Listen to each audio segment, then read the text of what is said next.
Oui, bonjour chers amis de la francophonie.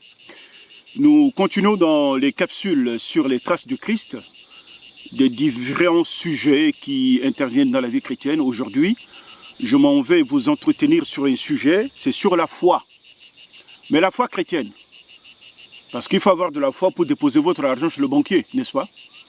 Il faut avoir de la foi qu'en roulant sur la route, celui qui vient en face de vous roule à droite pour que vous puissiez aller dans l'autre sens.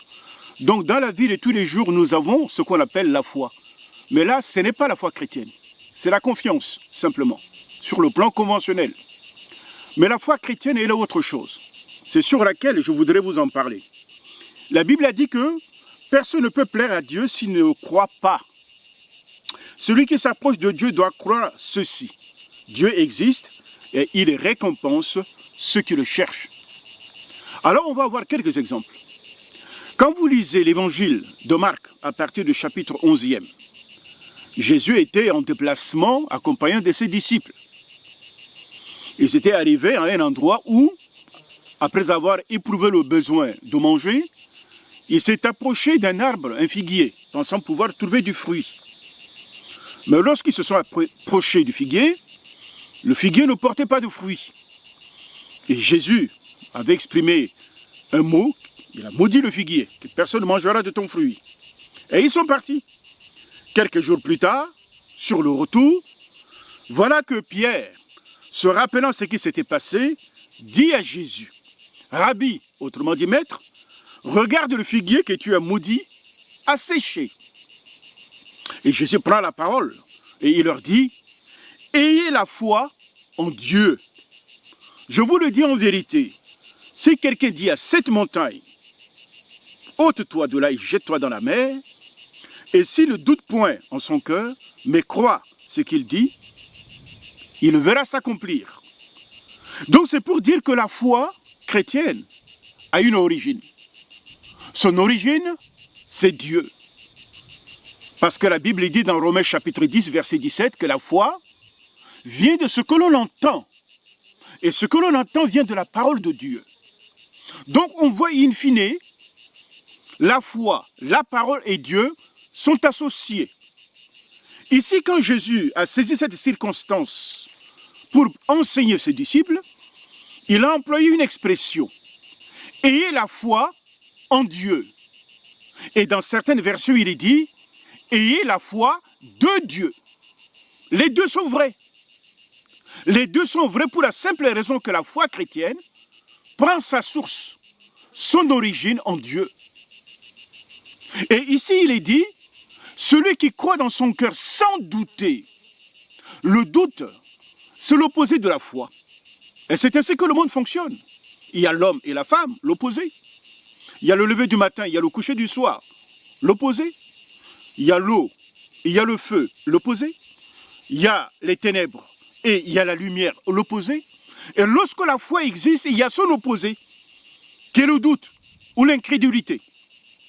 Mais souvent, le doute et l'incrédulité sont des sentiments pernicieux qui nous désarticulent, qui nous partagent, au point que parfois on ne dit pas ce qu'on pense et on ne pense pas ce qu'on dit. On semble être partagé. Et la foi de Dieu nous traite de telle manière que nous et la parole, nous faisons un. Et c'est pour ça que Dieu, dans un certain moment, disait à Abraham, « Toi qui seras appelé père de la foi, marche en ma présence et sois intègre. » Sois intègre, c'est-à-dire sois entier. Quand on se donne à Dieu, on ne se donne pas à moitié, on se donne entièrement. Et tout ça, c'est l'expression de la foi. Alors donc, la foi a une origine. Et l'origine, c'est Dieu. Et comme Dieu est inaccessible, à cause du péché qui nous sépare de lui, Dieu a permis que nous puissions avoir accès à lui par son Fils, Jésus, que dans l'épître aux Colossiens est considéré comme étant la parole. Et dont l'évangile de Jean au commencement dit, au commencement était la parole était avec Dieu, et la parole était Dieu. Et la parole est venue au milieu de nous, pleine de grâce et de vérité. Cette parole incarnée, c'est Jésus. Et par Jésus, nous pouvons avoir cette foi divine. Deuxièmement, quand on a cette foi, il faut la confesser. pas la confession du genre que nous attendons. Autrement dit, il faut la proclamer. Il faut dire la chose. Il faut dire le mot. C'est pour ça que la Bible dit, dans Romains chapitre 9, verset 10, « Si tu confesses ou tu proclames de ta bouche le Seigneur Jésus, qu'il est la parole, et si tu crois dans ton cœur que Dieu, le Père, l'a ressuscité d'entre les morts, tu auras le salut. » C'est en croyant du cœur qu'on parvient à la justice, et c'est en proclamant de la bouche la vérité qu'on parvient au salut. Voyez-vous? Donc, une parole de foi est appelée à être proclamée. Et comme la nature de Dieu est la foi, nous qui sommes ses enfants, nous qui nous appelons chrétiens, nous qui avons accepté Jésus comme Seigneur et Sauveur, nous devons développer la foi de Jésus. Et c'est cette occasion que Jésus a saisie pour enseigner à ses disciples ce que c'est que la foi, qui est une puissance qui nous permet de sortir de notre environnement confiné pour rentrer dans une dimension infinie qui est celle de Dieu. Et je crois que la suite des développements que nous aurons à faire sur ce sujet va vous éclairer à suffisance sur la manifestation de la foi, ou du moins nous permet de comprendre comment la foi chrétienne, elle fonctionne. Elle nous permet de vivre ici-bas en équilibre avec la vérité de Dieu. Elle permet également de pénétrer dans le domaine invisible qui est celui de Dieu.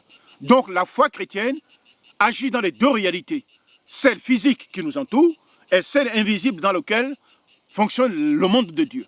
Voilà pourquoi, si nous avons la foi, nous sommes capables de dire à cette difficulté, ôte-toi de là, jette-toi dans la mer, et cela se produira, parce que nous n'aurons pas douté dans notre cœur, et nous aurons dit ce que la Bible nous demande de dire, ce que Dieu nous enseigne de dire, et en le disant, nous accomplissons la justice de Dieu.